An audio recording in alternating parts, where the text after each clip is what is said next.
do y'all need to do better down there to hold opponents to field goals? I think the biggest part is just communication from the whole defense, everybody being on the same page.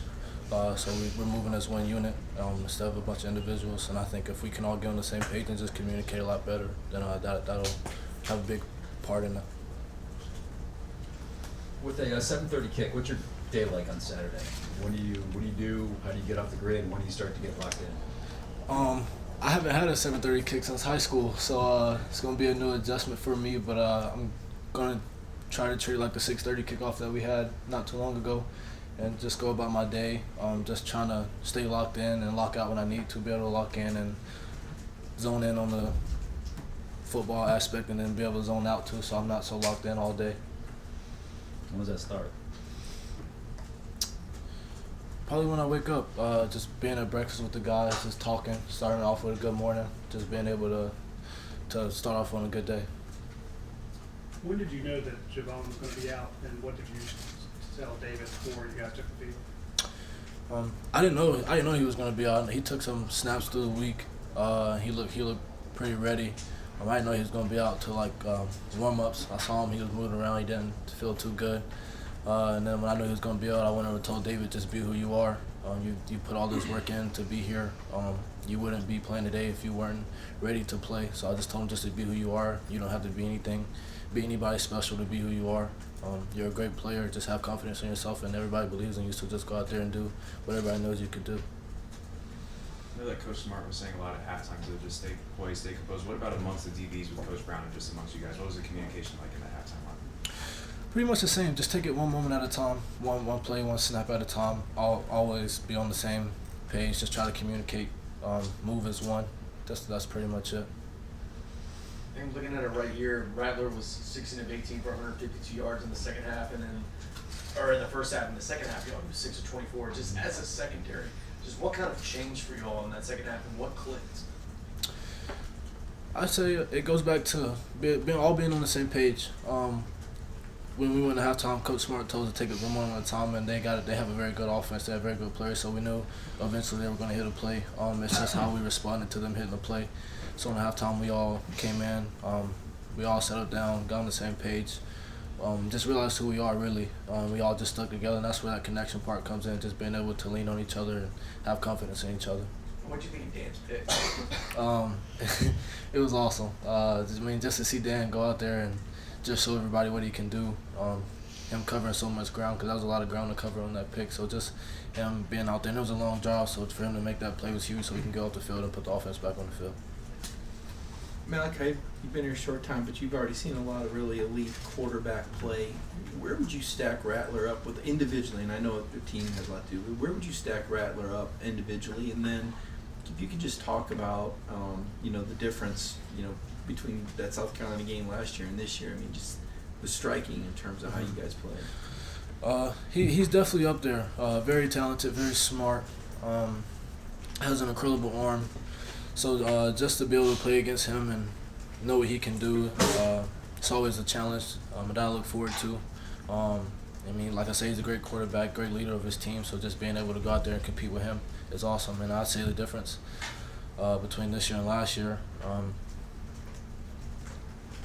We just said we kind of got off to a slow start on both sides, whereas last year we just kind of came out the gate, and that's something that can easily be fixed. Nothing to worry about, nothing to panic. I have 100% confidence on both sides of the ball, so I say that's probably it. Malaki, when we spoke to Coach Smart last week, he mentioned that watching your game against South Carolina last year, and then watching you now, he could tell that there was a little bit of nervousness on your freshman tape.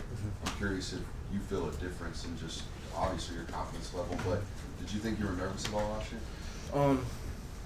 I wouldn't say nervous. I'd say more of just trying to get adjusted, because I always had that confidence in myself that I could go out there and play with the best of the best.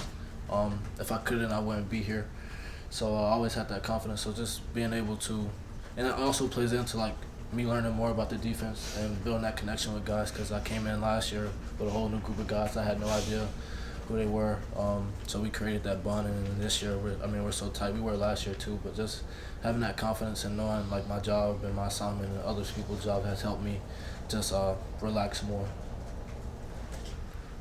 Yeah, just what have you seen from WR Thomas in practice in recent weeks? It seems like he's getting more and more comfortable within this offense. Yeah, he's one of our elite wide receivers. I mean, what he does is it's amazing.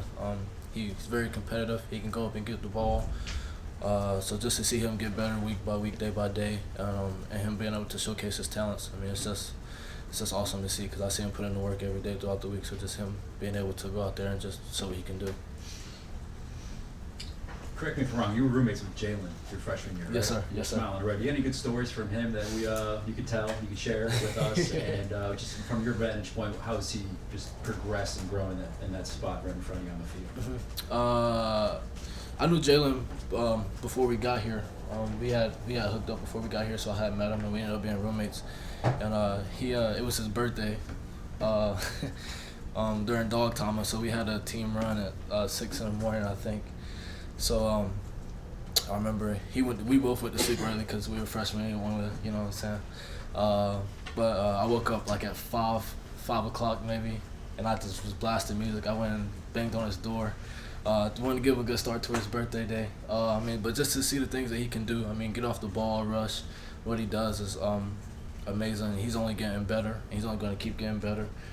He's with some of the very elite guys in that room and the coaches as well. So just to see him improve day by day, just like everybody else, I mean, it's just awesome.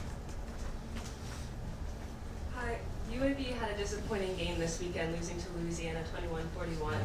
How do you deal with a team that may feel like they have something to prove? I'd say just still focus on us. I mean, they have a very good team. I'm pretty sure they're not satisfied with how they played last Saturday.